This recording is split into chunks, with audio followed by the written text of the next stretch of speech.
Good morning, everyone. I have a supposition I want to ask you about this morning, and maybe we can discuss.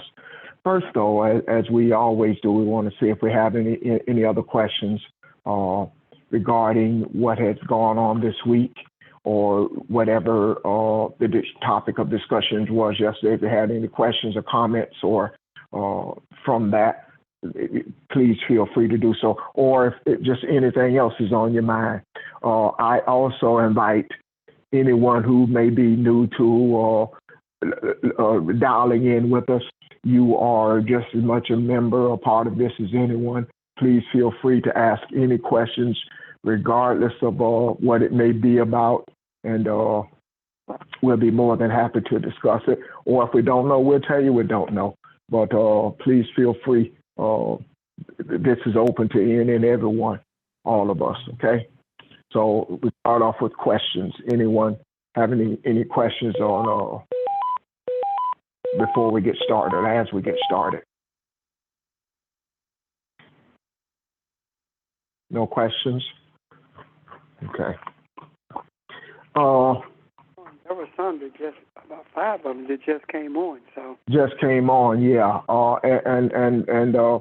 Again, good morning. I just want to say good morning to everyone, and just let you know, we are just getting started, and we're just trying to see before we get into anything if we have any questions.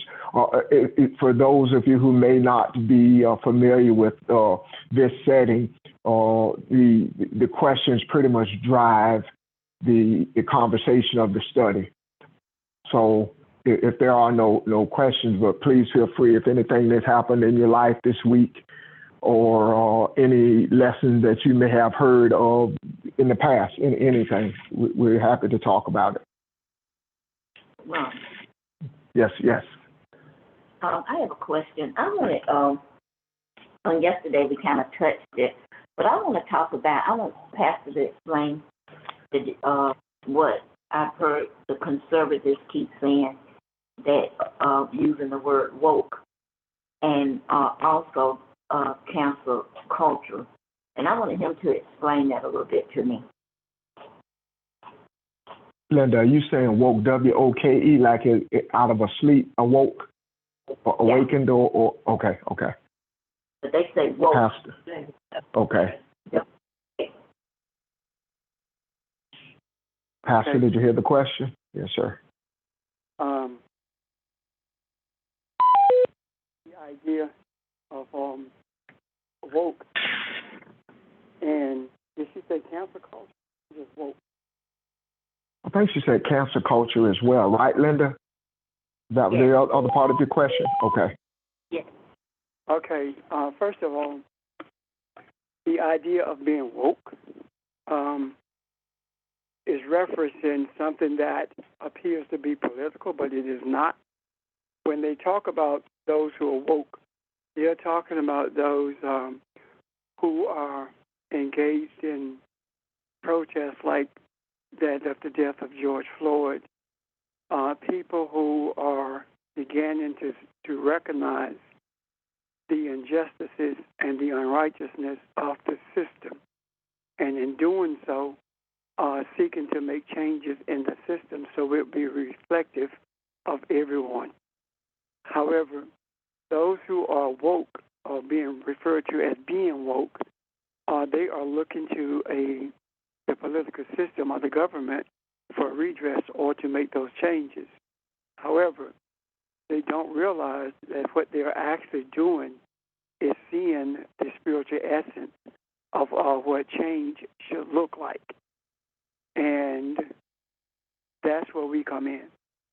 Because they are woke, meaning that they are open to change, it gives opportunity for those who are traveling the journey of truth to be influential in their desires, meaning that the righteousness that we speak of and the understanding of the scriptures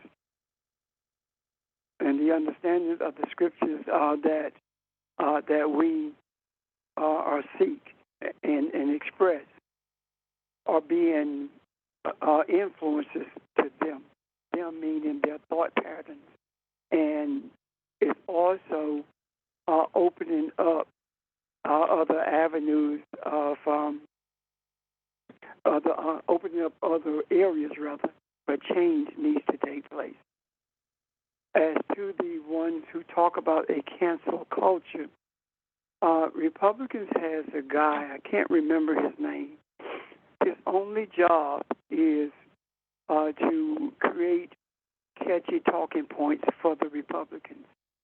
And usually what he does, the way he does it, whatever the Republicans are engaged in, that's what they accuse others of.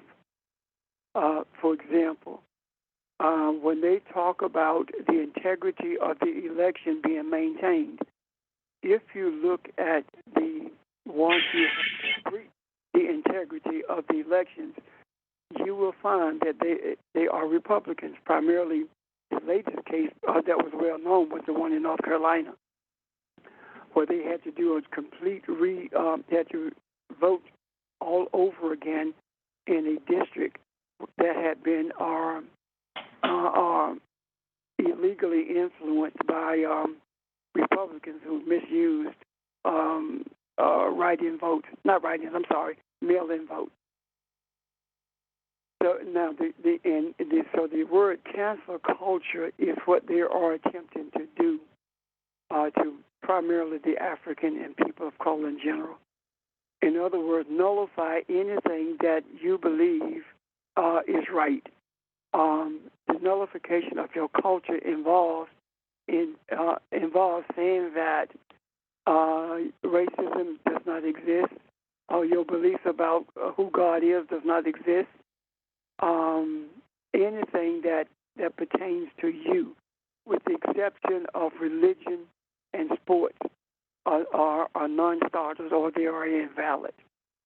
So what they do, they put that label on other people. And if you were to ask them, what part of your culture are we canceling?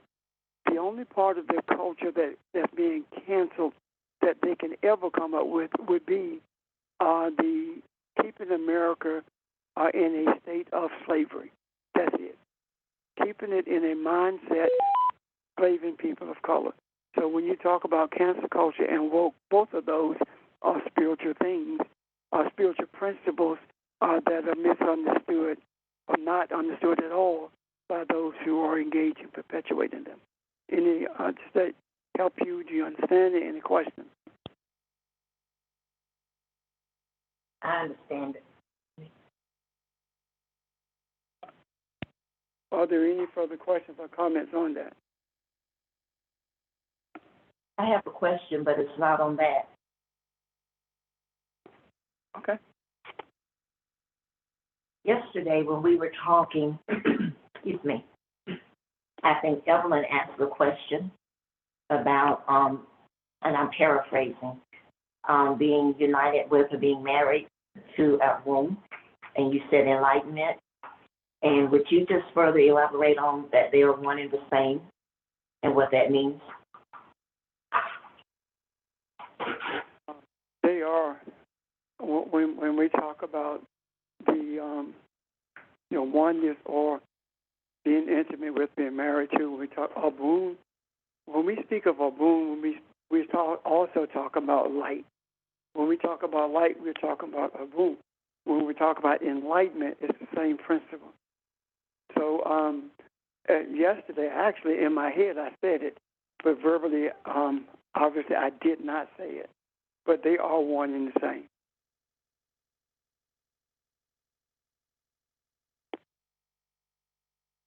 Does that help you?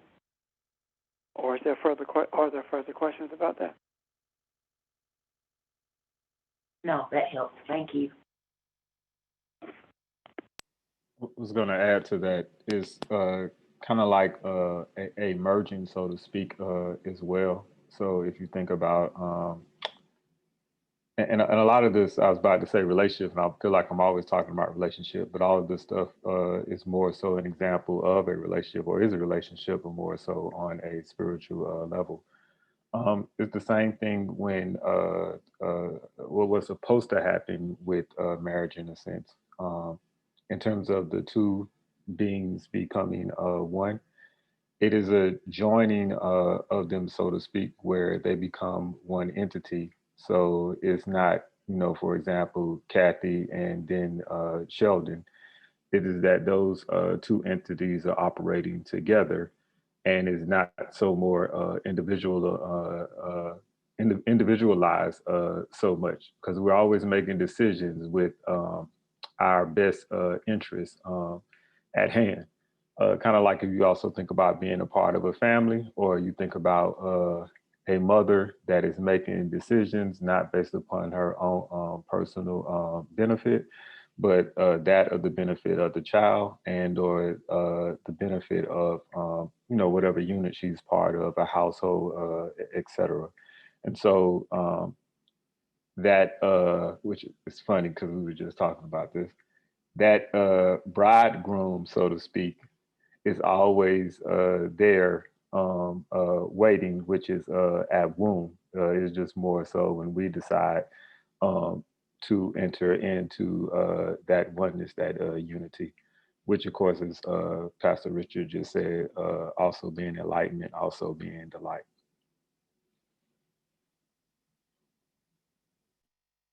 I'm finished. Thank you, Sheldon.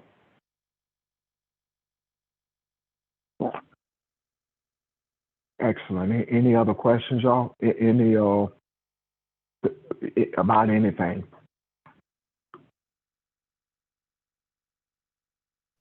I didn't want to go off subject, but also yesterday when we were talking about, I think the question was asked at the very beginning about being concerned with what was going on in Georgia in terms of the voter suppression, and of course, it's going across the things like that are going on across the country. And Pastor Richard saying that that's not our concern. Essentially, this government, or the government per se, is also an extension of the same exact priest that Jesus was talking about to the disciples. And in terms of what the priests were doing and what they had going on, that was not Jesus's concern. In terms of, he understood that his true power lied elsewhere, and then I was actually would be participating in a system and almost just like lowering himself to deal with people who didn't even have honest, genuine interests and intentions to begin with. So I just wanted to say that little part in terms of adding on to what Pastor said yesterday. Oh, sure. In addition to that, though they're not, maybe I should have added that they become a book to us, a guidepost. When we talk about reading the signs of the time, the guidepost, what does that mean? What happened there? How do we relate to that and see the spiritual meaning in it? Think about this. If Jesus said, if they had known who they were crucifying, they would never crucify Jesus. That applies to a whole lot of different messages that we receive by being able to read the signs of the time. If they had known that that lady was going to knock on that door and it was going to cause people to pay close attention to what they were doing, they never would have arrested her. What am I saying? The door that she was knocking on, eventually it was opened to the whole world. And when that door was opened, people paid close attention to the fact that it was white men only who were a part of the signing of this suppressive voting act. Not only that, but they also noticed a slave plantation in a print or a painting above the governor's head. And to many, that is nothing other than a political message. To me, it is a spiritual message. If they had this was going to be recognized for what it is, they never would have done it. They did not purposely bring a white man in there. They did not purposely sit under that plantation painting. They didn't do that on purpose. Flesh and blood did not cause them to do that. Their disdain for people of color caused them to overlook what the universe had in plan for them, and that is to show the true nature of their thought patterns and the true nature of what they were doing by virtue of them being surrounded by white men who feel like they are the god of everything, by white men who have become the destructive forces in the earth, and a slave plantation, which speaks to the South shall rise again attitude, or the idea of re-enslaving people of color in different ways. Does that make sense to you? Yes. And what they did was they actually put the woman in bondage, tried to put the woman in bondage by locking her up again. Yeah, absolutely. And honestly, the worst thing that could have happened in that whole setting would have been if they did not arrest her. That would have been a grave disappointment to those who understand what was happening. If they had not arrested her, they would not have gotten the oversight that they received from it. I'm sorry, they would not have gotten the flack, rather, that they received for it. So, you're absolutely right. And you don't get lost on the fact that the idea that now it was not a man, it was a African woman who was arrested. And I want you to keep in mind and keep notice that the African woman is becoming more and more prominent in everything that's taking place throughout this world when it comes to especially African people and people of color. So. And it exposed the sham of the African woman who purportedly had achieved the same level or seating in their, I don't know, I guess it's House of Representatives or whatever they are in Georgia, as those Caucasian males. And right. So it was just so much simile in there. It was indeed.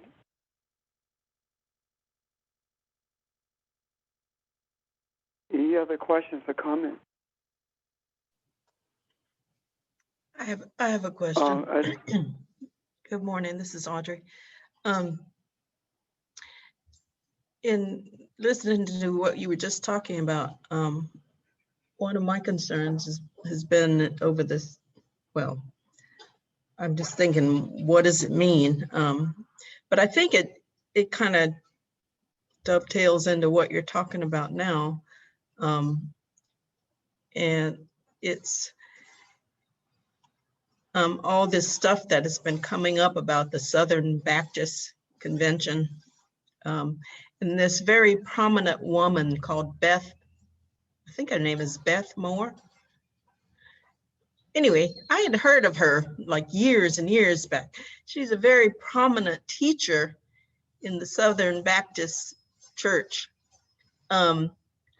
Prominent teacher, and I air quote teacher, because she teaches a lot of people. She's written a whole lot of books, but they will not call her a preacher or a minister.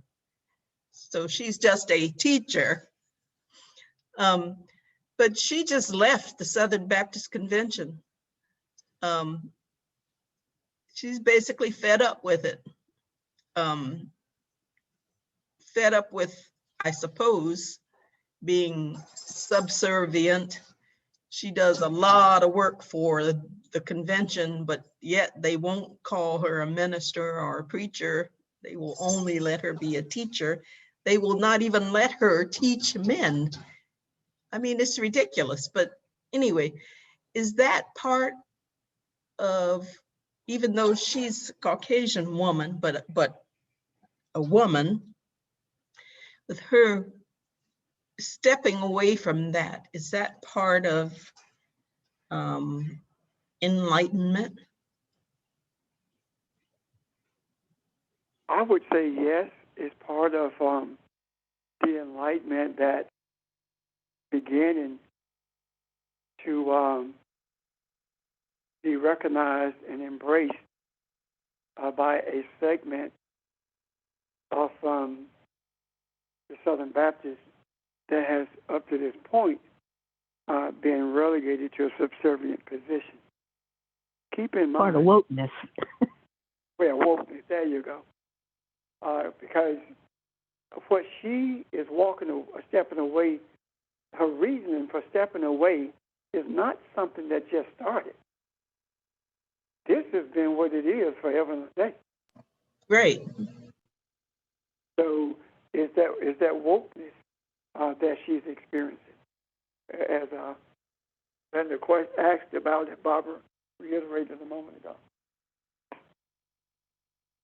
So this whole culture of wokeness, we're beginning to see tremendous examples of the spiritual nature of it.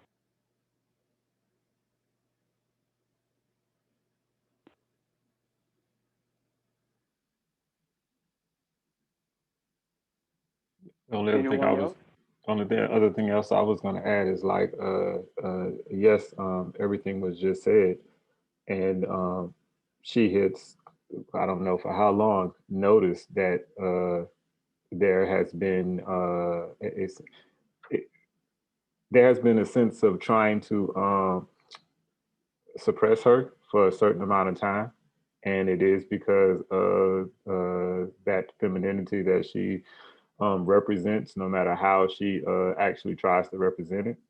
And now this is an act of her actually acting out on not tolerating or accepting that subservient position.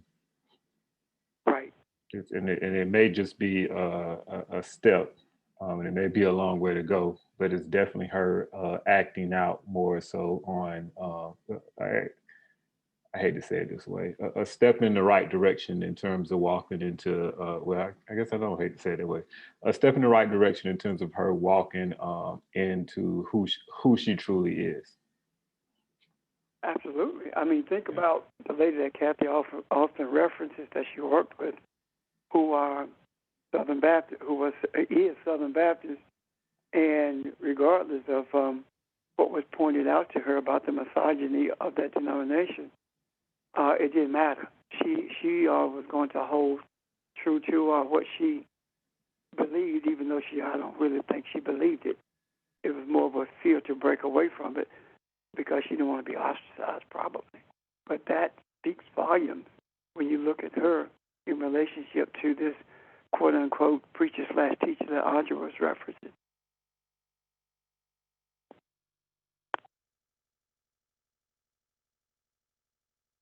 So sorry for bouncing. Well, I'm not sorry, like Sheldon said. Bouncing back again. I just remembered the other thing about this picture in Georgia, where the African woman knocked on the door trying to gain entrance,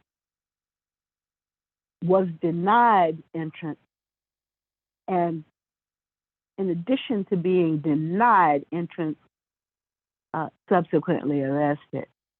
So there were other women, I think, standing back in the back, but I didn't see any men. But it's as if she asserted her herself to do this, and that has to do with the woman being the womb of all of that is occurring, and being denied this entrance to even the ideas come from the womb, and being denied entrance to I guess to see this aborted fetus of an idea that was cast away by the signing of this law. So it's just even more symbolism.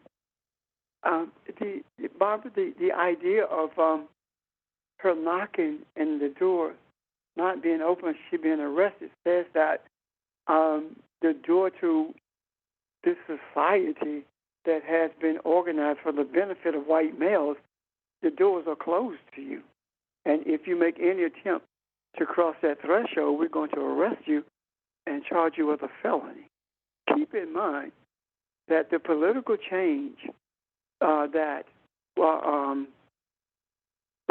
grew in this country very rapidly was instigated by a woman on a bus.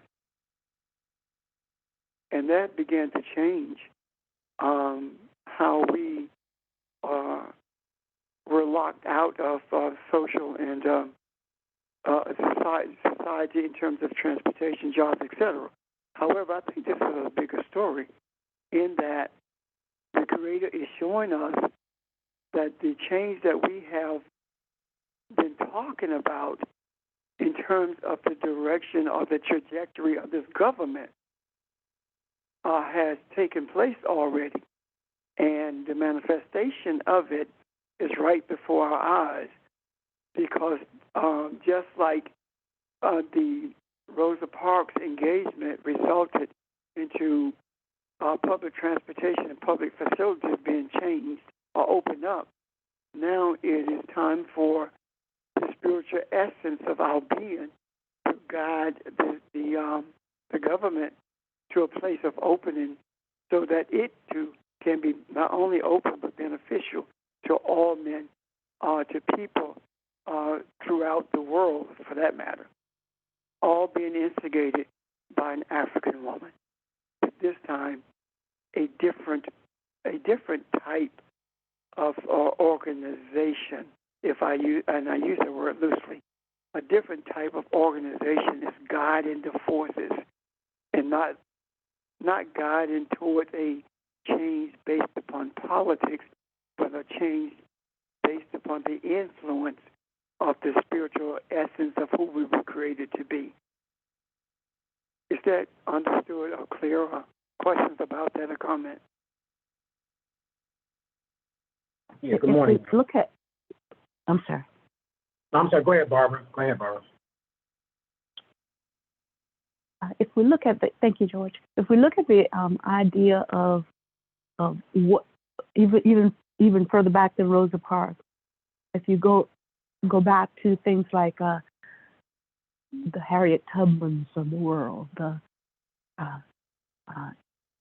any significant change, even though there have been thoughts and words then, and then subsequently actions, the words are out there, and it looks like the African woman has took the initiative to do the action part, i.e. the Tubmans, who actually went out there and free slaves. I'm not saying there weren't any black men, but the feminine energy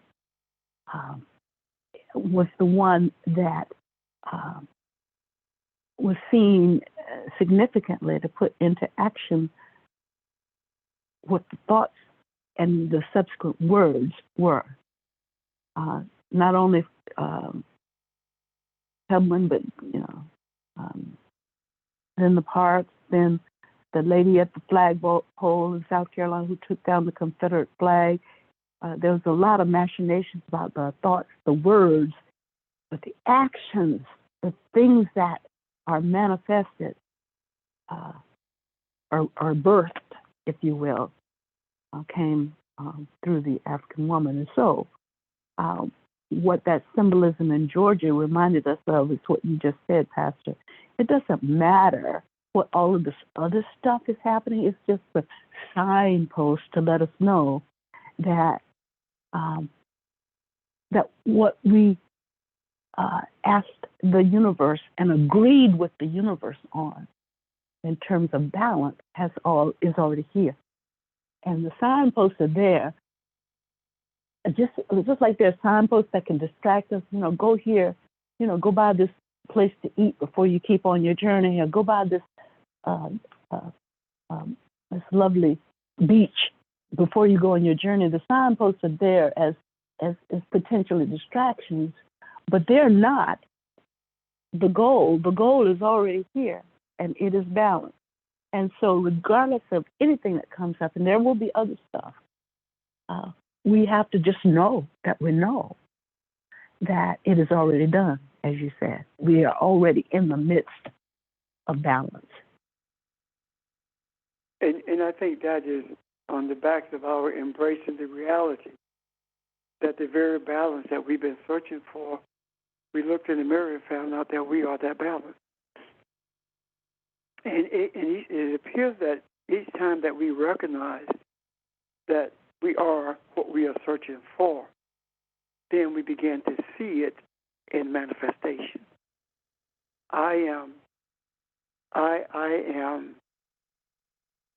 really looking forward to completing the journey. We're not completing, but engaging on the journey again with the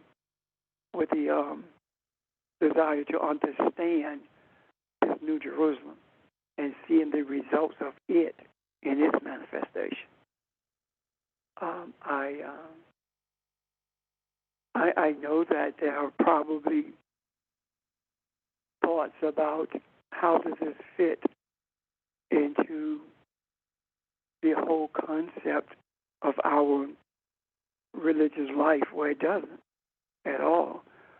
But it does fit quite well into our spiritual life. Religion would separate everything we've said from the church until it comes time to getting people to vote. And without having any idea of spiritual influence and how it works when it comes to that process. However, when we see it spiritually, we understand that the reason Barbara was able this moment to enumerate the number of females, African and females, who have been the tip of the spear when it comes to change, is because it recognizes the womb. It recognizes that everything that is birthed must be birthed in that manner. And it's not so much as a female in body, but it is that it is in the body of a female so that the eyes can see that. And if the eyes see that femininity, then it's up to us to help them to the eyes to begin to lose its sight so the eye can see the feminine energy that bursts everything, be it by virtue of a woman knocking on that door and a male coming to the defense of that woman and birthing her freedom in terms of the attorney that she's chosen. So all of these things are necessary for us.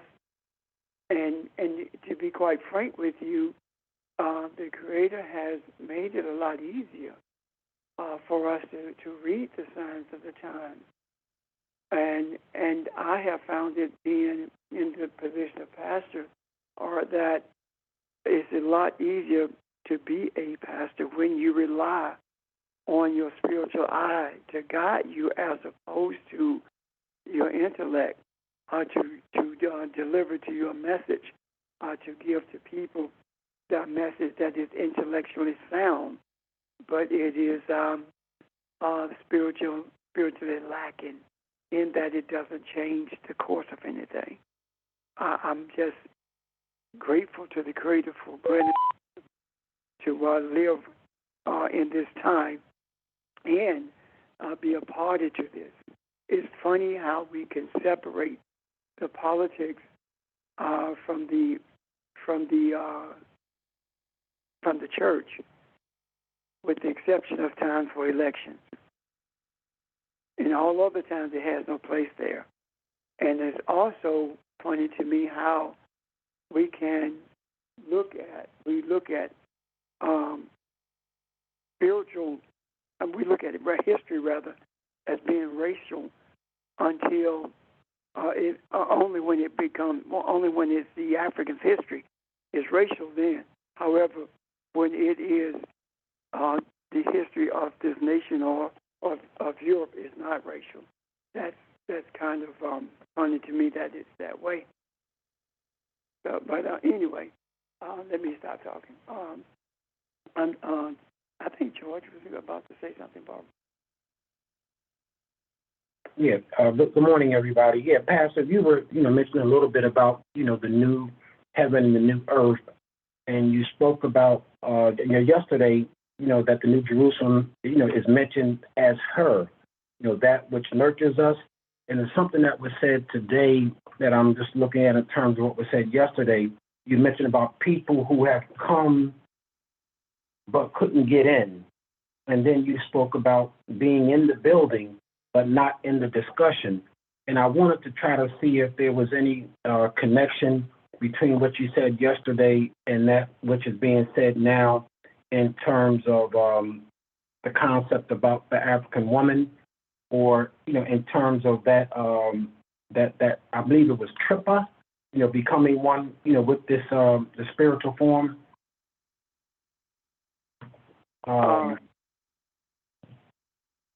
Being in the building, but not being in the discussion as representative of what happened in Georgia. She was in the building, but she's not included in the discussion. She was locked out. That's what we have been taught about what happened with of the virgins. You remember the 10 virgins, 5 were prepared and 5 were not. And the door to the wedding was locked.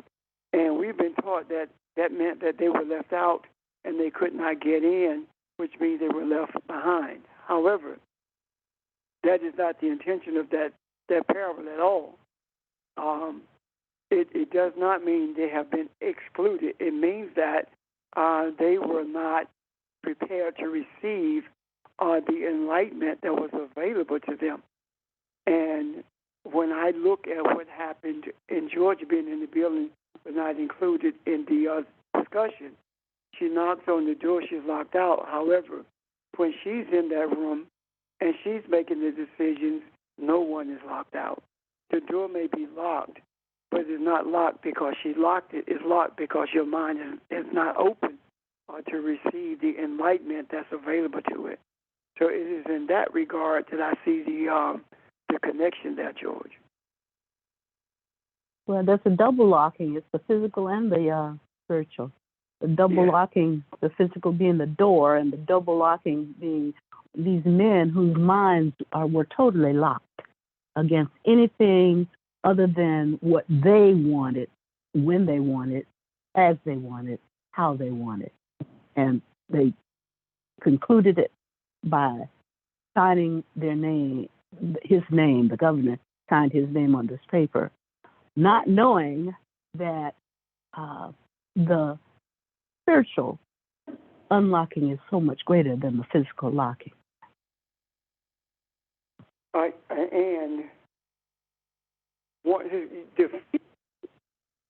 This is done with his blessing, his signature, and don't let it be lost that one of his greatest fears is that they said Abram is going to run against him again in 22. That's his greatest fear, because he knows what needed to be done to defeat her the last time, and he put it in, he codified it this time. So it is in. So we can't lose sight of that. Now this is the kicker. It does not matter what's codified. What matters is whatever the universe determines to be. And that's what matters. Our engagement in that is to maintain our desires for balance, for harmony, knowing that we are that balance and holding on to that. So regardless of how it plays out, we know that the victory is for humanity whenever it manifests itself. Does that make sense? Yes.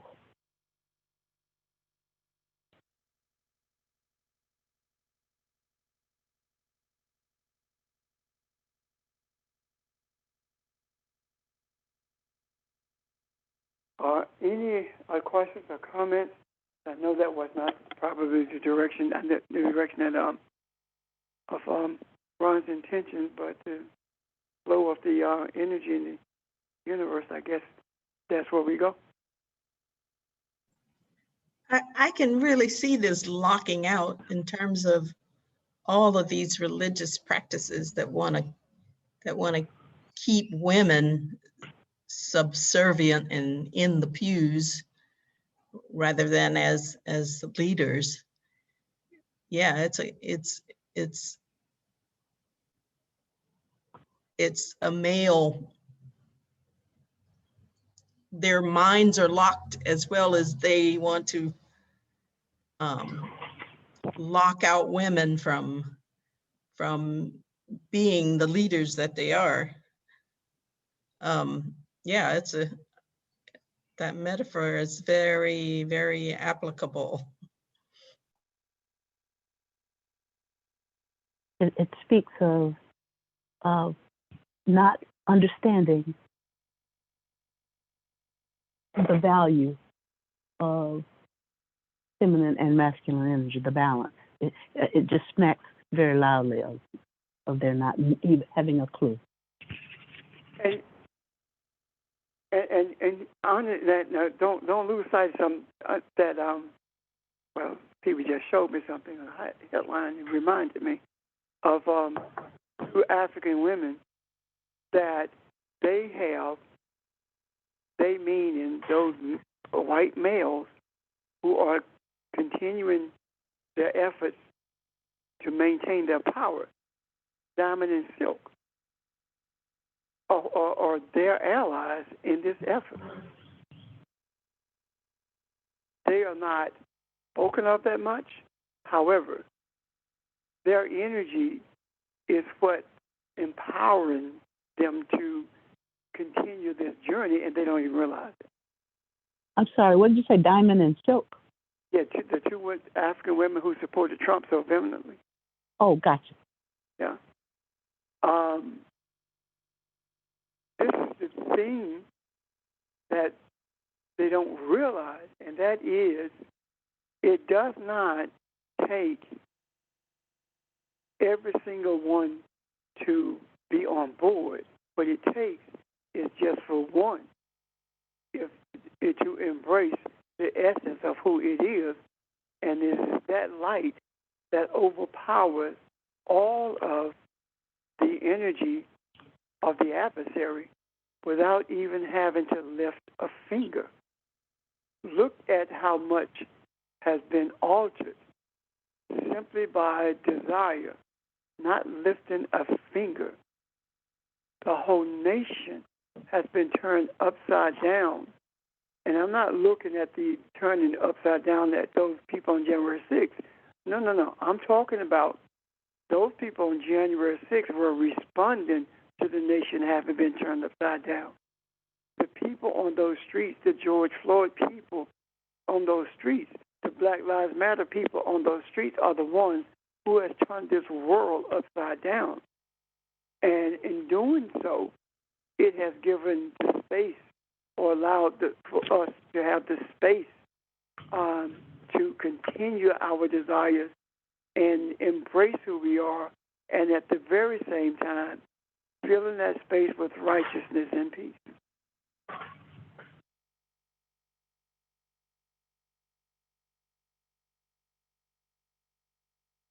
Questions, comments? Lauren? I just want to say that I have great appreciation for the discussion that has gone forth this morning so far. I've, on a personal note, I got a job that's very demanding and has taken up a lot of time. So a lot of what you guys are discussing, I have seen brief glimpses of during the week, but I'm usually trying to get some rest and don't see everything. So I appreciate everything that you've discussed. On the bigger note, though, I have waited or have been trying to get my family to engage in our discussions as well, and even just logging in or calling in on either day or night, or that we have these discussions. And I want them to see, and so I speak to them if they're here today, or anyone else who may be here for the first time, to understand the beauty of the balance in these discussions, because what you see on TV briefly is a woman in handcuffs. You had no idea on the spiritual side how much is unfolding and how much is being done, and how much more there is to see, and the understanding of prayer and feminine energy and recognizing who we are, that these things are not haphazardly happening, or you are very much a part of it. So I really and truly appreciate the discussion for me, and for anyone else who may be logging in for the first time to see these things that take place during the week. We readily discuss them because they not only have a value in the universe, but you are part of that. So thank you. Any other questions or comments?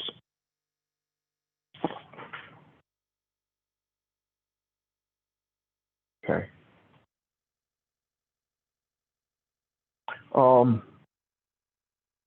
I was looking at something this morning. I was talking to Pastor about something I had looked at some time ago, and I kind of a supposition I had, and I just want to put it out there. And I'm looking at Genesis chapter 2 and 3, but mainly chapter 2,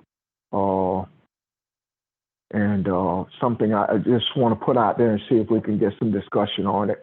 My supposition is that the deep sleep that it says, and the Lord, I'm in Genesis chapter 2, verse 21. I'm going to read verse 21. It says, and the Lord God caused the deep sleep to fall upon the man, and he slept, and he took one of his ribs and closed up the flesh at that place. I am reading out a New American Standard, okay? My supposition is that understanding, and some of this needs some explaining, you have to see an understanding that you are Elohim.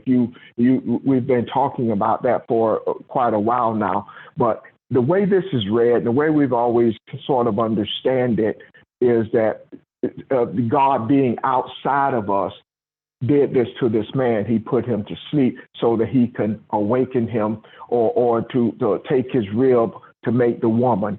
And my supposition is, what if the man put himself to sleep because of his attitude? And his attitude is reflected in his naming of the animals. This is something that I started looking at when Sheldon had a lesson on this several weeks ago. And Barbara made a comment. I can't remember her exact words, but I see something in the naming of the animals. This is in here it says in God, verse 16, Lord God, verse 16, chapter 2, and the Lord God commanded the man, saying, from every tree of the garden you should eat freely, but from the tree of knowledge of good and evil you should not eat, for in that day you eat, you should surely die. And the Lord God said, it is not good for the man to be alone, and I will make a helper suitable for him. And out of the ground the Lord God found every beast of the field and every bird of the sky, and brought them to the man to see what he would call them.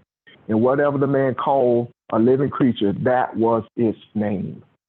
That was the part that kind of stuck with me. Whatever he called him, that was his name. So Adam set the character for what was to come, or what the animals were. And again, you have to be able to see that out of the ground is talking about consciousness, and I'm wanting some help in putting that out there and understanding.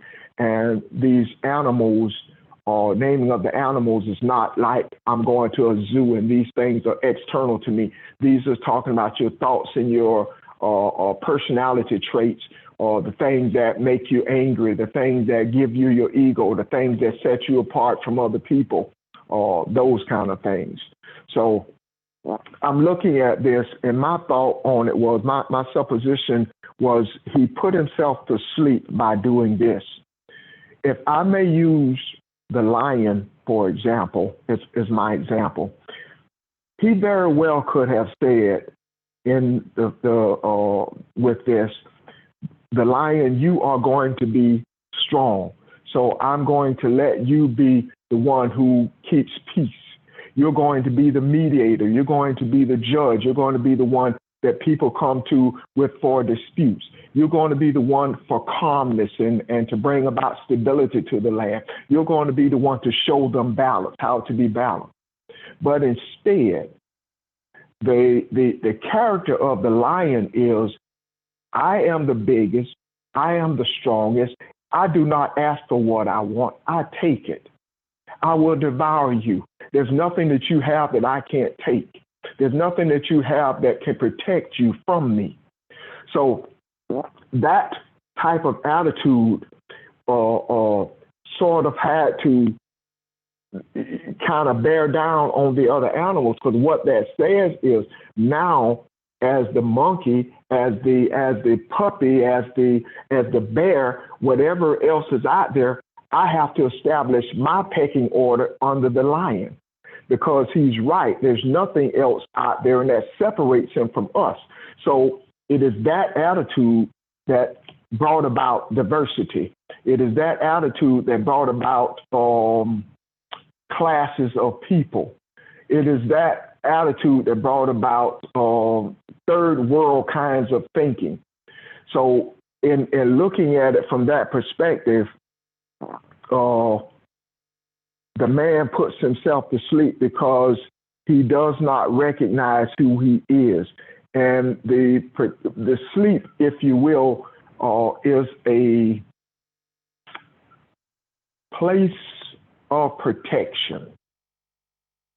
And I'll get into that a little bit more. And there's a little more to this, because I want to talk about it is not good for man to be alone. I want to get into that just a minute as well. But first, I want to see if this makes sense and if there are any questions about this.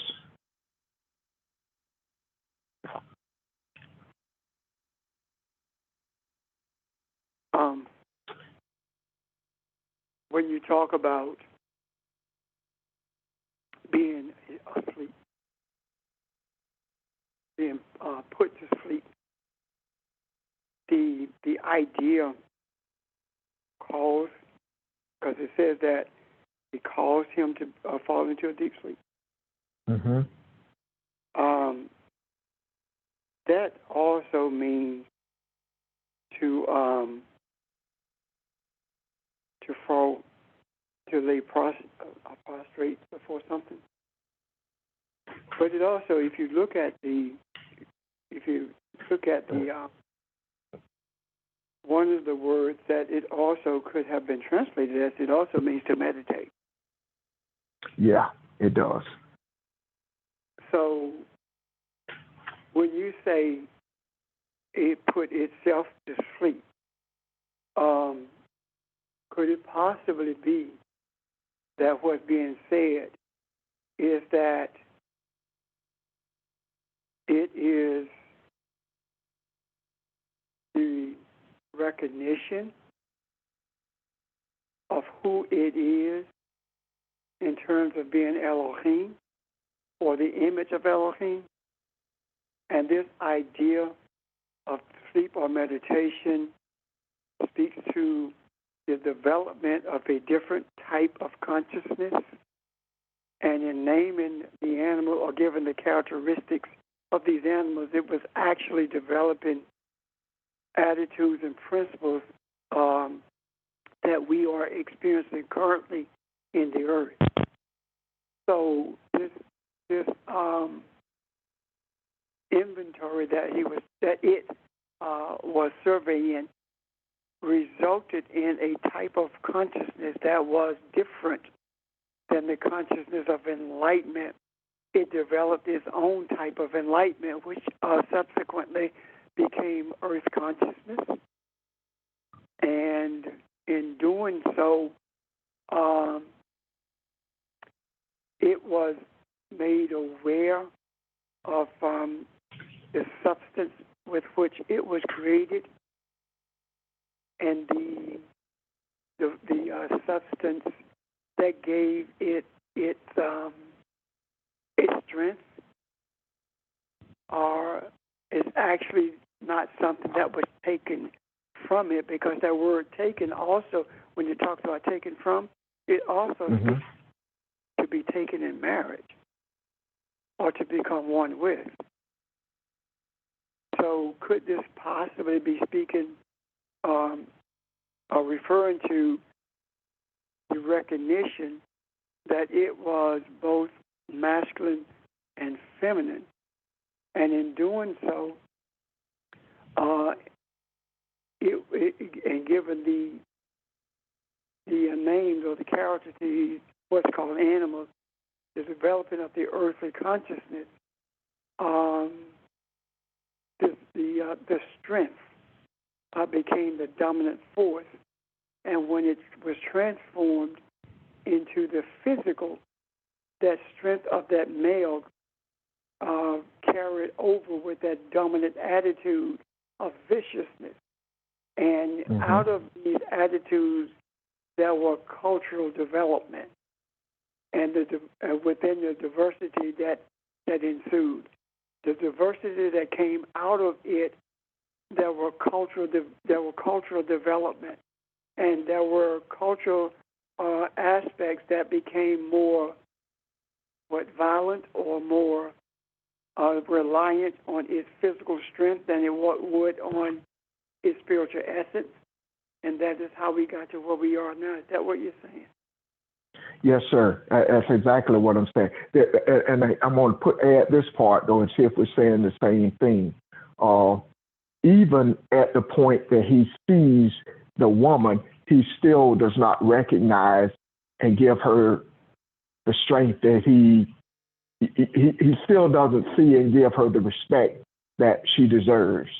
He sees her as something more or something less than what he is.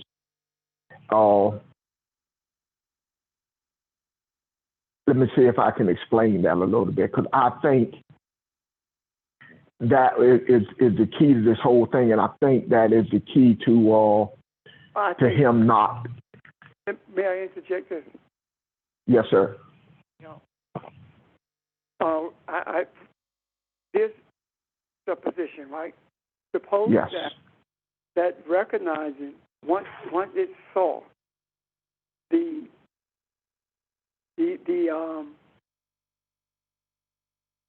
manifestation that could take place in terms of the physicality, right?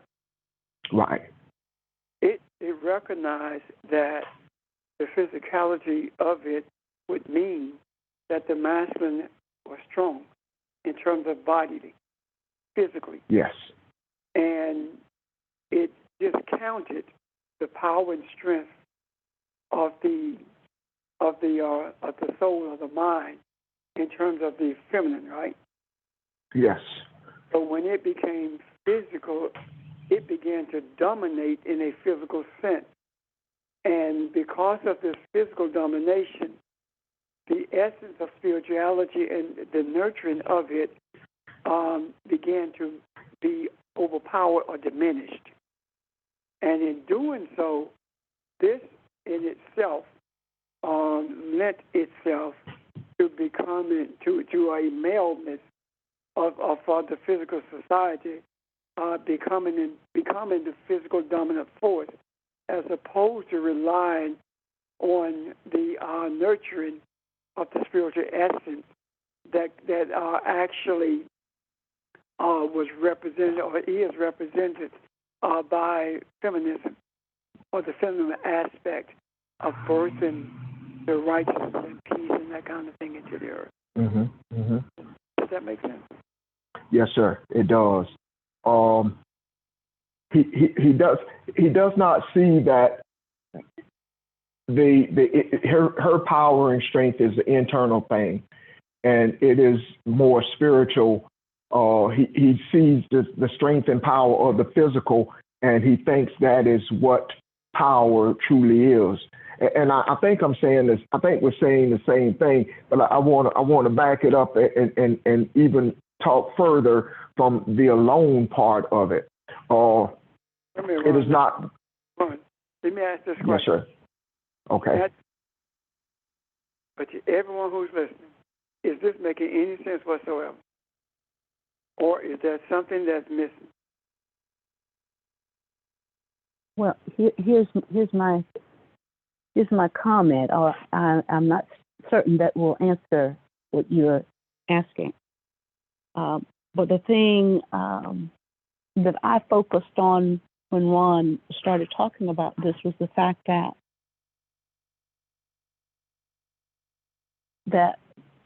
God created the animals and et cetera, from the earth.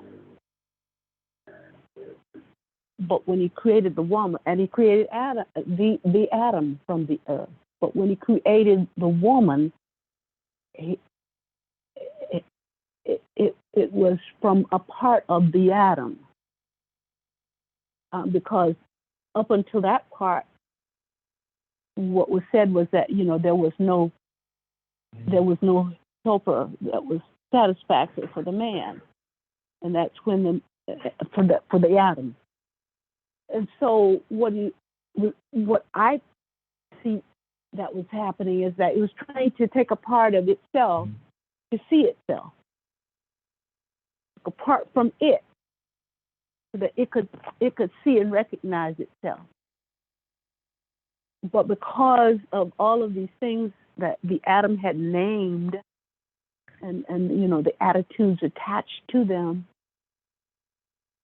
down through time, instead of seeing itself as part of the feminine energy, it saw the woman, the womb, and man with the womb as one of the attitudes, as apart from itself, just like the animals were apart from itself.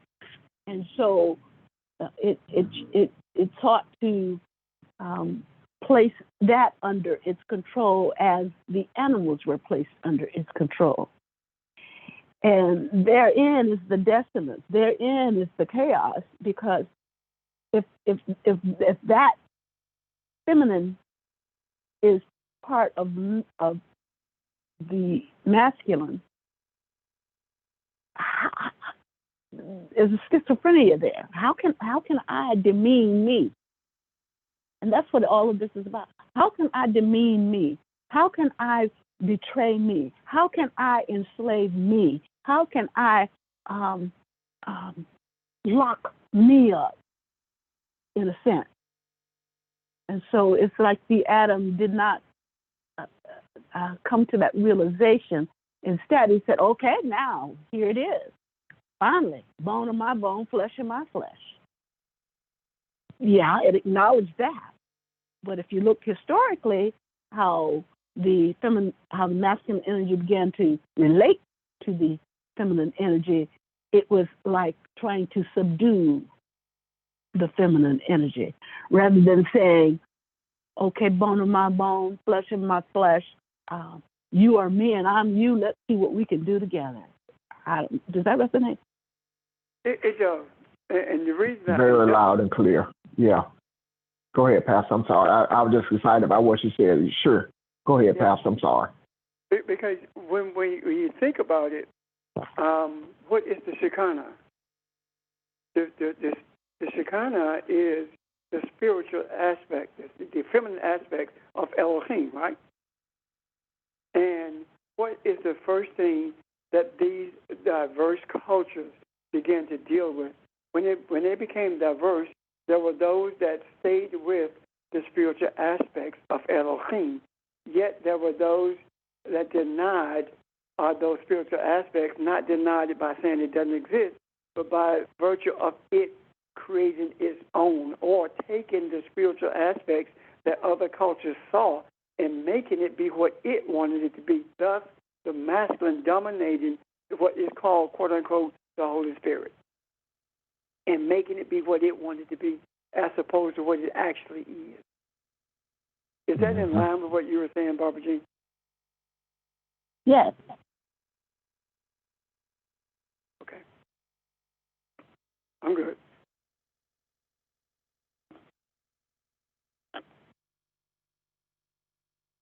All right. Pastor, will you finish? Yeah, I'm good. Okay. I think both of you are right on line with what I'm seeing. You're saying it a lot better than I could say it, but I think we're all saying the same thing. At least I hope so. I hope I'm not being confusing.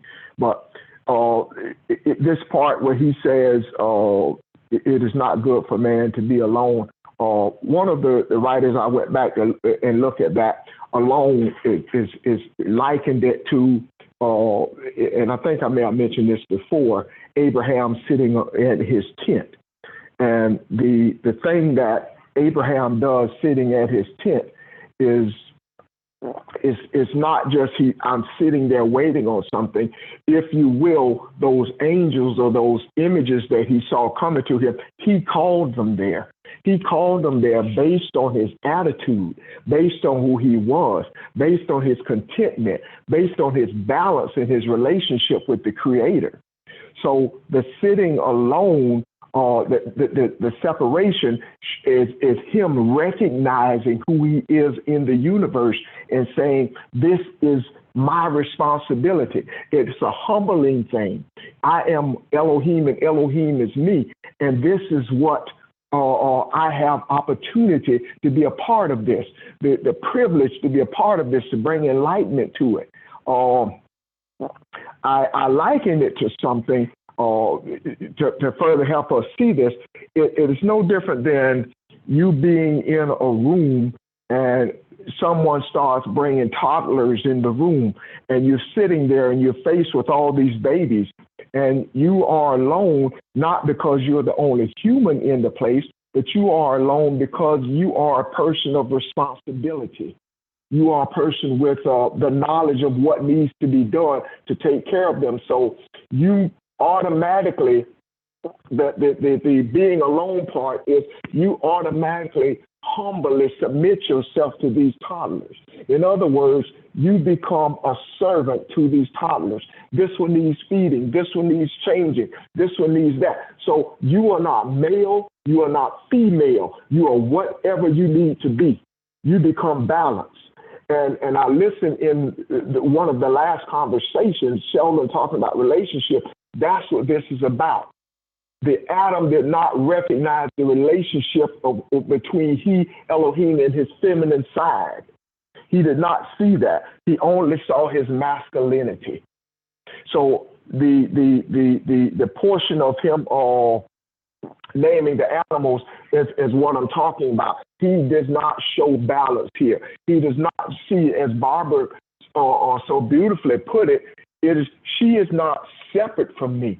She is my doorway into the spiritual. She is my feminine side. And just like those toddlers, I don't have to ask her or to say, let's do this together. It automatically comes based on my attitude, based on my desire and the love that's in my heart to be who I am.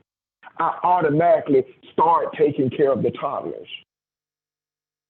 Does this make sense? Yes.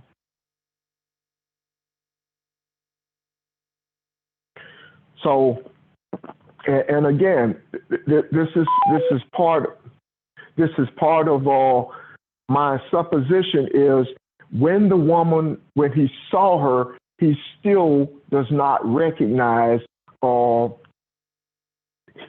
he is. He still does not see it. It does not take him to the place that he needs to be. And as Barbara says, he said, this is not bone, my bone, flesh, my flesh. But his actions from that point on does not show the spiritual essence of who he is. It is not reflective in his actions. And I'm thinking, and again, my supposition is that every relationship that we have is a marriage. We become one with everybody that we meet on some type of level. And it may be someone who is not your favorite person in the world, but you are still engaging with them on some level or another. And for you who know better, for you who have been filled with enlightenment, you are a lot of times, without even trying, just by humbling yourself, or the person who sets the stage for that relationship. It may be someone who's over you as a boss, but you are the one that sets the stage for that relationship and how you are to be treated and what is to take place from that point on. So this is in my opinion, something that he did not recognize, and it is reflected in what takes place in the verses and chapters that follow. Questions or comments, please? Ron, I have a question. This is Kathy. In looking at what you're saying, I'm following you. So could it have been lost in translation? And what I mean by that, when you look at help meet, that the meat part, if the Adam saw the feminine energy as someone to aid him, and he relegates that, not recognizing that's a part of himself, and he relegates that to mean that you are going to aid me in accomplishing my agenda, those things that I, out of my knowledge of good and evil, choose to create opposed to out of the knowledge of the tree of life, but I'm creating out of the knowledge of good and evil, then I'm going to relegate that energy to that serves me to promote my agenda. But if I recognize that what help me really means to surround and protect, what does that mean? If it's surrounding and protecting what? The feminine energy surrounds and protects inside of me and births what? It births balance from the tree of life. And if he missed that whole point from the beginning, that is what we are living under now, creation of thinking that energy is to aid and serve me only, but not recognizing it protects, surrounds, and births balance in me. Does that make sense? Makes a lot of sense. It does. It does indeed. And it also supports what Barbara was saying as well, and what Pastor said. I think we're all saying the same thing. I just kind of see things, and it just takes me a while to kind of pull it all together. But I hope we're all saying the same things. If not, let's keep talking it out. But I hope this makes sense. Is there anybody that just doesn't make sense to it, or does it sound confusing to you? I think we are, because what I'm seeing is something that I actually saw in dealing with the results of the New Jerusalem, which is something I deal with tomorrow. But anyway, what I see and what you're saying is that every one we come in contact with is a relationship, and we don't have to. Once you embrace who you are, you don't have to make a conscious decision to be like to anyone. Yes. Yes. When we are in this discussion, we are talking about developing, unfolding the truth, the light that's in the scriptures, right? Yes. When Catherine's in one of those stores talking to one of those little ladies that she normally draws to herself, she's not drawing them purposely. Neither is she talking to them, being light to them, consciously doing it. But that's just who she is. So she is enlightening to them. Now, the same light that she is to those little ladies that she come in contact with is the light that she is to the one to who she spoke about, who was the lady who has become submissive to the misogyny of the Southern Baptist Church. The same light. Yeah. The same light that you are when you come in contact with an adversary. Even though you may, quote unquote, put them in their place, you're still enlightening them. You see what I'm talking about? Yes. Because if you were enlightening them, you would stoop to their level and become as adversarial as they are. But no, you don't do that. You let them know where you stand, and you keep it moving. So that's what I see in terms of the statement that you were making about the relationship, that we, all of us are intimate, regardless of how we come in contact with each other, regardless of the circumstances. Yes. Does that make sense, y'all? Anybody? Any other questions?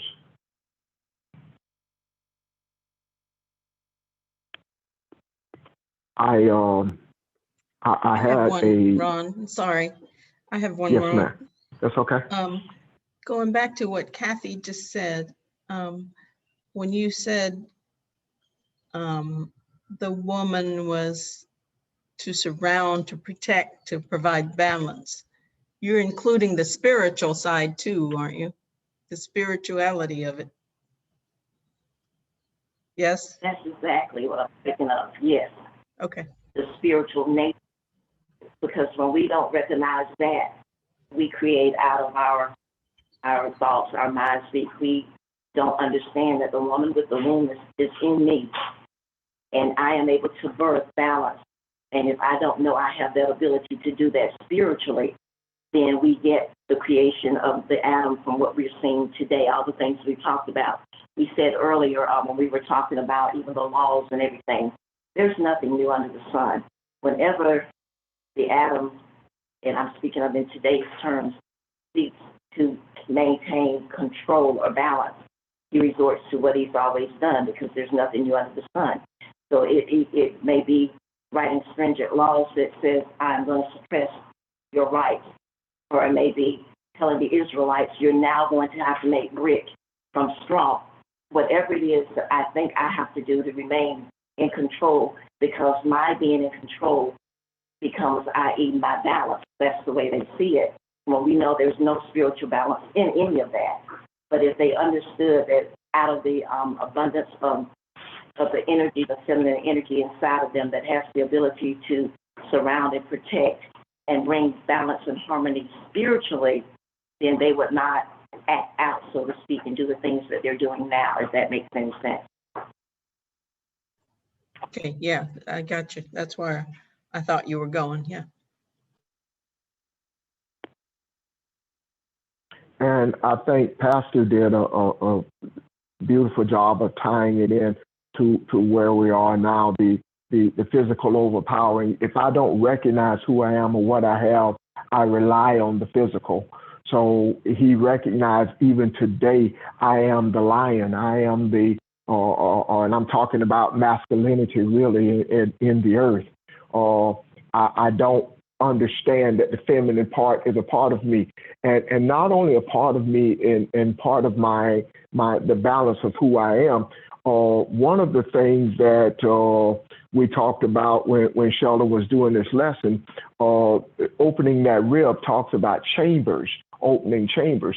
When you look at that, those chambers are in the spiritual world, they're endless. In other words, you have access to whatever it is you need. You can be what you can have as much of Elohim in you that you desire. So she is not separate from you, and you are not separate for her. You are one. If you see that, recognize that, and recognize that this is what brings me balance, and this is the contentment that Abraham had. That his contentment wasn't so much that look at all this stuff. I look at all of my cattle. Look at all of these servants that I have. I even have all this land. Everywhere I step my foot, the Lord told. That wasn't it. The contentment was, this represents the entire universe. And because I have Sarah as my balance, because I have this and I recognize who I am, that establishes every relationship in me. So it is that contentment that summoned those angels to him, that brought about every part of defined every relationship that he had from that point on. And that's where we are in this land, in this place of confusion. There has to be one or a handful of people who are living as one, who are trying to bring balance into the land. So all the stuff that you see, all the stuff that we read about, all the stuff that we addressed earlier in our conversations today when we first got started, all of that is stuff that you are bringing to the forefront in this world that we live in this time and place, in this century that we live in. You are bringing all of this to the forefront, all of the things that happened the centuries before you were born, all the stuff that's going to happen, you're bringing it all to the forefront now. It is being challenged now. It's being uprooted now. It is being redefined now.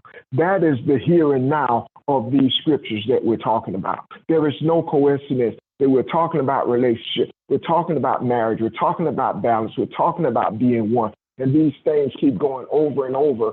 We find different ways to discuss the same things.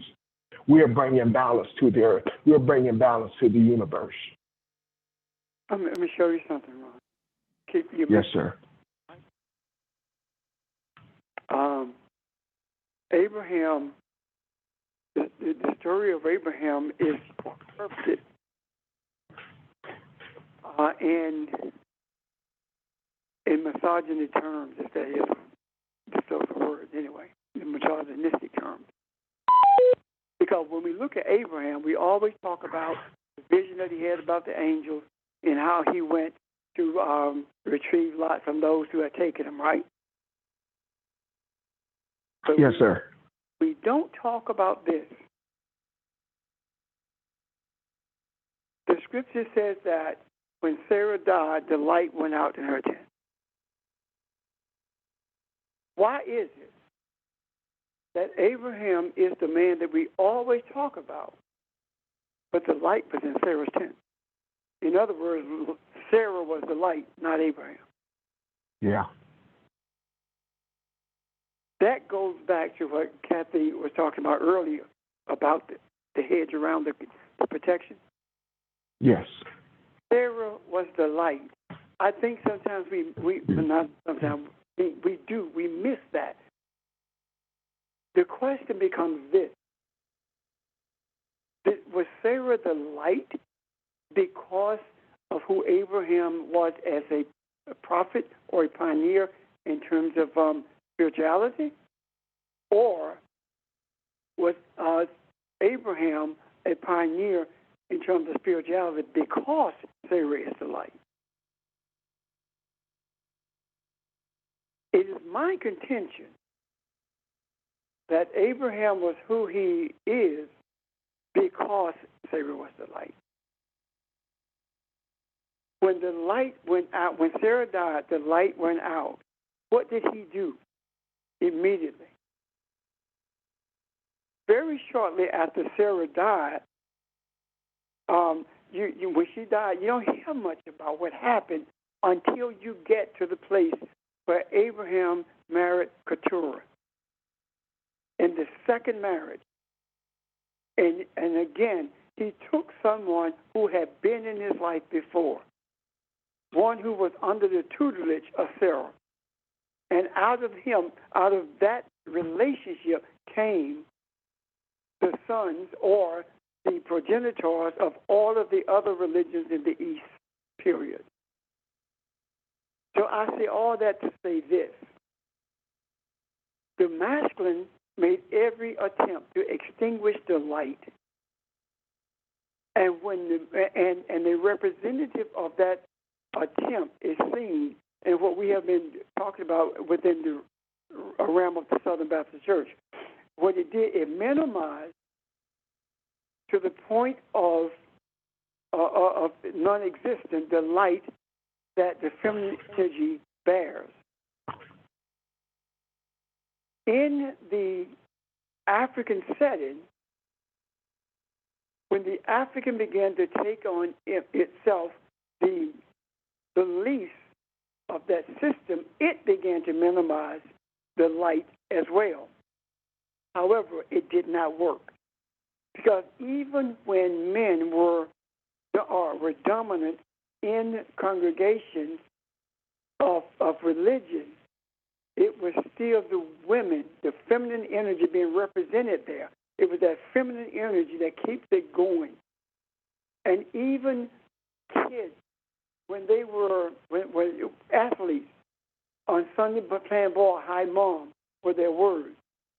The more we began to embrace the belief that strength, that power is found in physical strength, the less we began to respect the light in our lives. Now, because we are understanding the necessity of that respect and embracing it, that is what's beginning to change. That is what's turning the ship. That is the reason we see a regenerating of the attitude of a Harriet Tubman, a lady being handcuffed, knocking on the door. The regeneration of Sojourner Truth with a woman becoming the vice president. These kinds of things that we are beginning to see. We're beginning to see the regeneration of these attitudes when we look at the most popular woman on the face of the earth is Michelle Obama. These are manifestations of light that is speaking of when it talked about the light being a constant in Sarah's tent. It did not mean that a candle was burning. What it meant was that the enlightenment, Sarah was the embodiment of enlightenment in Abraham's. And when we see the embodiment of enlightenment being that energy of the feminine and connected to the Shekinah, then, being one with the Shekinah, it is at that point that we begin to bring into manifestation the balance that we are, the change that we are, the justice and righteousness that we so diligently long for. Does that make sense? Is that in keeping with what you're saying?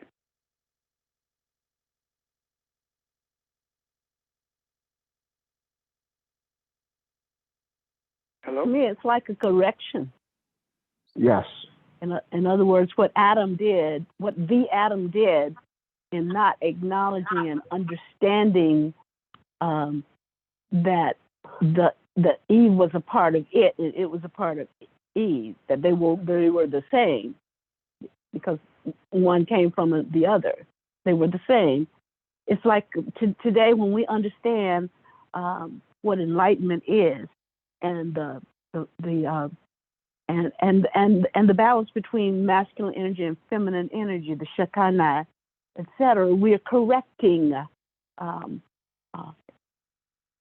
I don't know if discreate is a word, but we're discreating what happened back then and bringing back to preeminence what that original creative intent between the balance of masculinity and femininity should have been all along.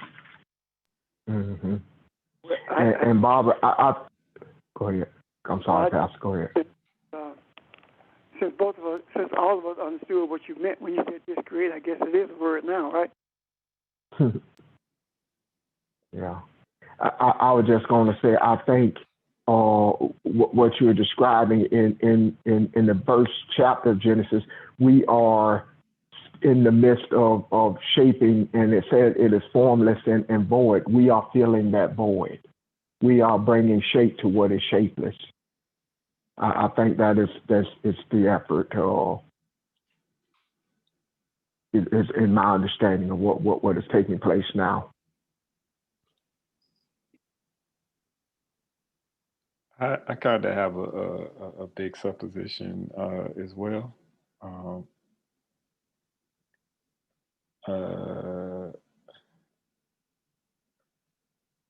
In this part where the woman was separated, it looks as if Adam. Well, I'm trying to figure out what's not in terms of the naming and the experience of having the woman is separate was an opportunity and chance to be in awe and admire and recognize God in a different way, to a point where it could not be recognized before because it was too close, so to speak. And at the beginning, of course, Adam failed to do that. He only saw it as, you want to think about it in childbirth, man and woman having a child. The idea of a child being here to be a little me, so to speak, and I am to rule over that child, or that child to be has come in this world as a soul that I am here to help guide, and I was just a conduit to bring that soul into the physical realm. I've been looking at the part in the next chapter 3 about eating of the tree of good and evil. Oh, before I go there, even the naming of the animals also was an opportunity to recognize all godly aspects and to appreciate it and be in awe of it. The going to chapter 3 with the tree of good and evil, one thing that talks about is that the tree would bring wisdom. And what that wisdom is actually talking about is prudence. Prudence, before even, and I'm gonna explain, but before there was a biting of the fruit from the good and evil, Adam, all the animals, Eve were spiritual beings living in a physical world, but knowing themselves as being spiritual. That's what they identified as. Once you had the tree of the good and evil in terms of the consumption of it, that in terms of that word, going back to word wise, that wise actually talks about prudence. It is at that particular time they were still spiritual in a physical world. However, they no longer identified as spiritual. They saw themselves as being physical. Going back for like the third or fourth time to finally try to tie it in. The word wisdom denotes, is talking about prudence. Prudence deals with the idea of doing anything for preparation for the future, which means now operating and trying to sustain oneself in the physical realm. That is all of a sudden the introduction of time. In addition to that, the idea of good and evil, as in separating things beyond the point of being able to appreciate them. Now something is good and something is bad. Now things not only can, but in certain sense need to be destroyed. And that appreciation of that particular thing or concept or whatever no longer even exists. You cannot, or at least very difficult to appreciate something that you see as bad. So I say all that to say, just thinking about it right now, and there's a lot there that, of course, this whole idea of the tree of good and evil, we are right there at the point where there was this separation, where there was this opportunity to know from a different, know in a different way, to be in awe, to admire. And of course, I agree with everything that was said in returns to Sarah and Eve being those chambers and being those abilities. Those were those God-like qualities that could be greater appreciated, that were completely ignored or not held in the highest regard, or Adam was unable to see the strength of it all. And I think just at the moment of speaking, it was because he got caught up in the separation of himself. In a sense, he was feeling himself, so to speak, and thinking, and in doing so, thinking about himself. I said a lot. If you have questions, please ask, because I'm not sure exactly how clear I said it, since I was trying to put all of these thoughts into words.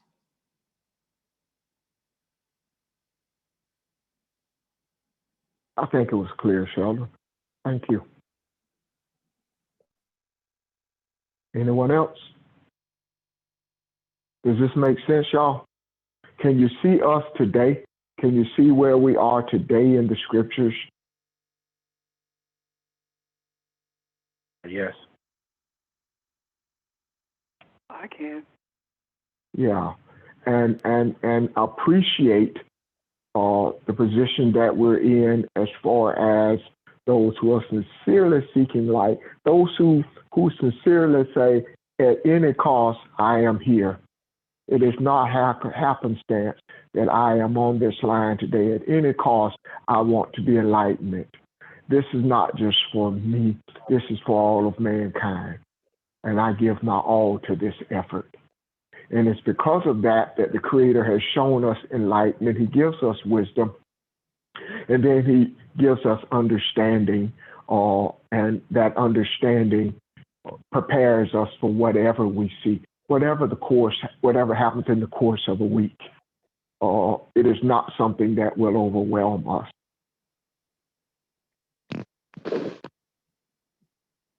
And the most important part out of all that I said, the part that I'm in awe, or it at least is very clear and vivid to me, is that no matter what has transpired, we are essentially Adam right here before the fruit was even eaten, and we are Adam able to change now.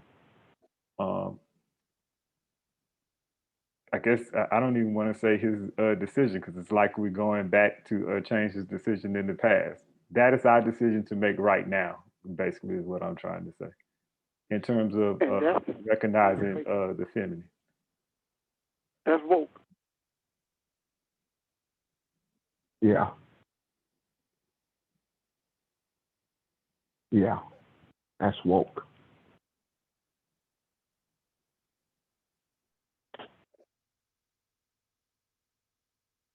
And that spirit, and the spirit, that's spirit. Yeah. In the beginning. Yeah. In fact, when Ron said void, I think that's what that void in space was. That void in space was to experience and see the Creator in ways that had never been experienced and seen before. It was a opportunity for elevation. That's returning to beginning that Jesus talked about with Nicodemus. Mm-hmm. I see that more broadly now. Jesus was saying, if you are going to understand anything about who you are, anything about where we are in life, or anything about the spiritual, you're going to always have to go back to the beginning. It's no different than understanding the meaning of a word. If you go back to the first time the word was used, then you understand more clearly what it means. If you go back to the beginning of our life in this form and prior to that, we have a clearer understanding of where we are today. It's like understand if you know what history has, what happened in the past history, it will give you a greater understanding of where you are currently. And if you know where you are currently, then you can more clearly chart your aspirations for where you want to be tomorrow. Does that make sense? Yes, it does.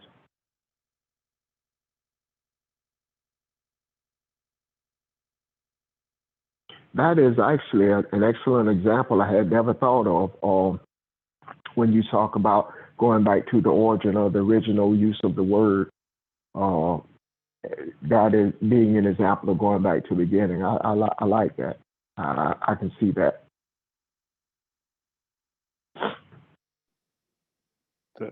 And Ron, if I may, I think that's where it all began in the beginning in terms of our spirituality, and then because we manifested into the physicality of just us being able to, look at it in physical form. But I think going back to the origin of the beginning in terms of what was just recently said, is the awesomeness in terms of us being able to appreciate going back, staying in that spiritual foundation, as our beginning. I just want to share that thought. Absolutely. I agree. Ron, this is Angela. I got a question.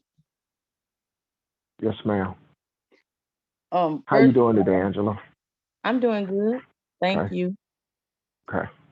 Before I ask the question, I wanted to say this. Okay, when you were saying, okay, when God brought the animals to Adam to name, and he named the animals that had different, attitudes. There wasn't no balance. So when he caused Adam to put Adam to sleep, and the creating of I might be saying the wrong, of the feminine energy, okay? And so that Adam can be balanced. Okay, so when he brought forth the woman to Adam and he introduced the woman to Adam, so I'm trying to see how I'm trying to form this question. So, okay, Adam was unbalanced in his thoughts when he named the animal. So it was like, I say God was trying to, I guess, give him another chance. So when he did bring the woman, it would seem like Adam still had his kind of same thinking, because Adam said, this is now, he said, yeah, he's saying now this is bone of my bones and flesh of my flesh. She shall be called woman because she was taken out of man. And today, some men use that as, she was taken out of man, so therefore they still have control over the woman. Do you understand where I'm going? Not only, and I like some other input on this, but not only do I see where you're going, I agree with you totally, and that was part of my supposition. That was his opportunity to be awakened when he got to see when he experienced what was inside of him, to me, that should have been part of the awakening. You hear us all the time now talk about feminine energy. We are awakened to it. In the past, this has not been the emphasis when you have heard anyone discuss the scriptures.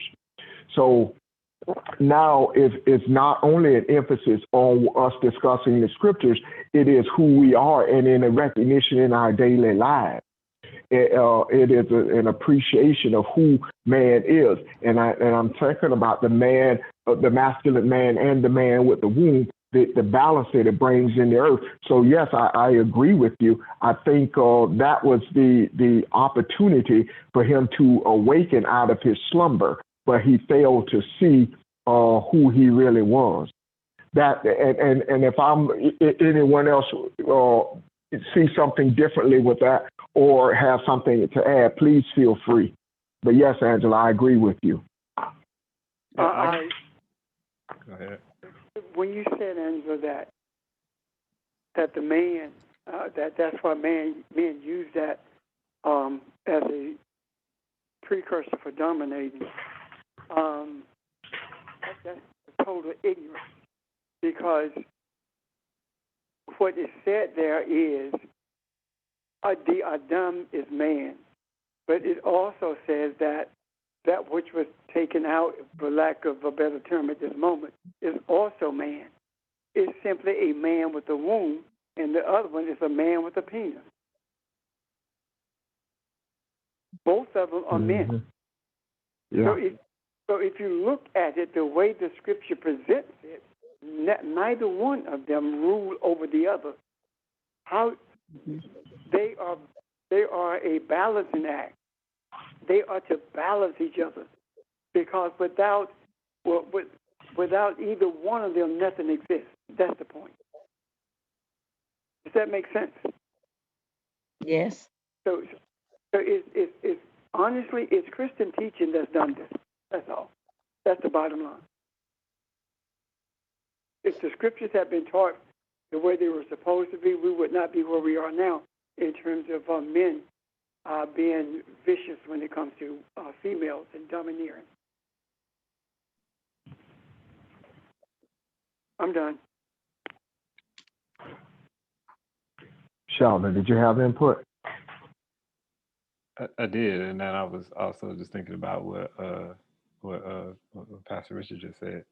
I was just thinking in terms of, well, the first idea I had about it, it was as if the woman was a gift, and it was the idea of, if you think of some, because even when you look at Sophia, in terms of knowledge and knowing and all that, all of those things have feminine attributes. It is feminine, and we think about those chambers and stuff. If you think about the idea, if you want to contextualize it, the woman was a gift, but from the man, so to speak, to be not a servant in a way to be taken advantage of, but a servant in a way to provide elevation and to provide wisdom.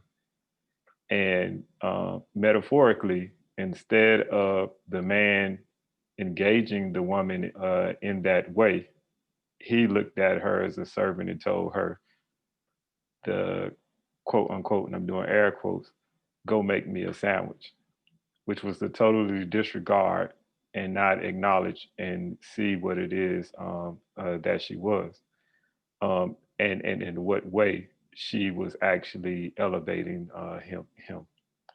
Then I also think about it with what Pastor just said, and it's the idea of, once again, having, going back to that scenario of the child.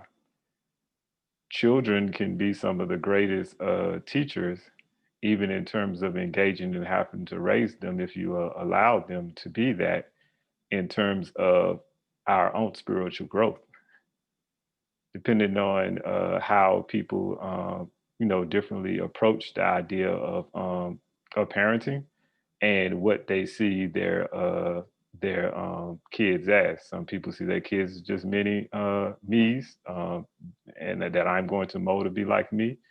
and some see them as I'm going to engage this young soul, and in engaging this young soul, this young soul teaches me or helps me to learn a lot of stuff about my self. But yeah, you can continue on that because I had another comment, but I don't want to get off the subject right now, and that deals going back to what Pastor talked about with going back to beginning in Nicodemus and stuff. We want to put, yeah. Well, hold it for next week then, Sheldon. Well, I mean, I was going to add, I just want to make sure that Angela question has been properly addressed and that Angela has better understanding, or she feels like her question was answered.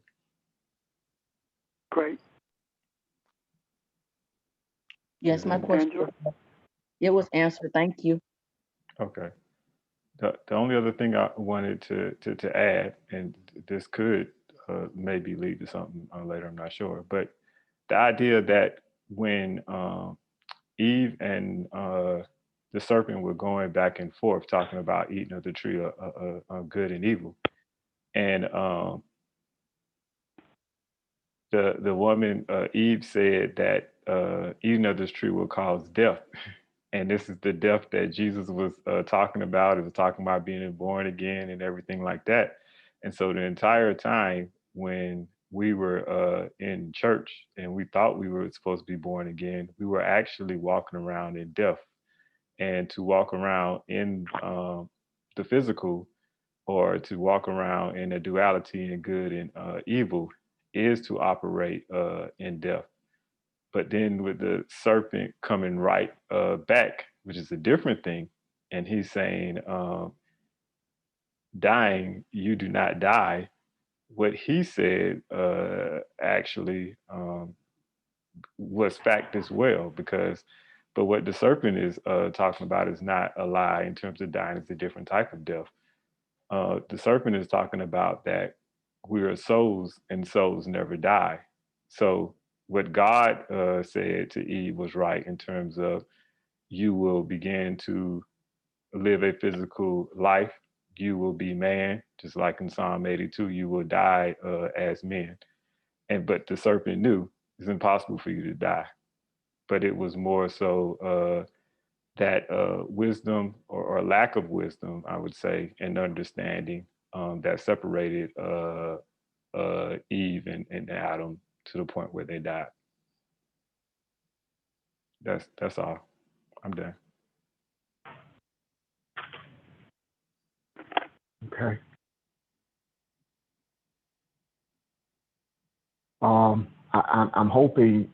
I appreciate Angela's question. That always hope and wonder if this what we discuss is clear to everybody, and I reiterate this as often as possible.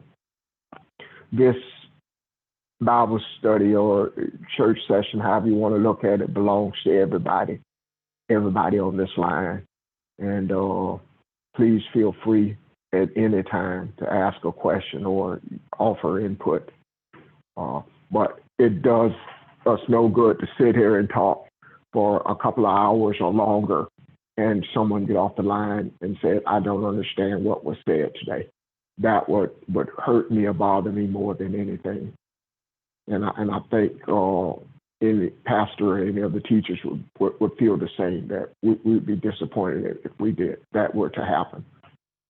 So I invite you again, if you don't want to say it over the line, let somebody else know or send a text message or whatever and say, hey, I had a question about this or that, and we'll make every effort to answer it. Okay? I hope this was clear to you. Anybody before we call it a day? Well, thank you. I certainly appreciated the first discussion because it was very enlightening, and I found it to be refreshing. It kind of helped my frustration as to when I go through during the week and I miss a lot of stuff. And I appreciate you for that. And I hope the latter discussion was also clear. And if not, please bring questions or comments next week. If there's nothing more, I hope everyone have a good week. Thank you. Thank you, Ron. Thank you. Goodbye. Great day. Thanks, Thank you, Ron. Ron and Bye, everyone. family. Bye, everybody. Bye. Bye-bye. Bye. Bye.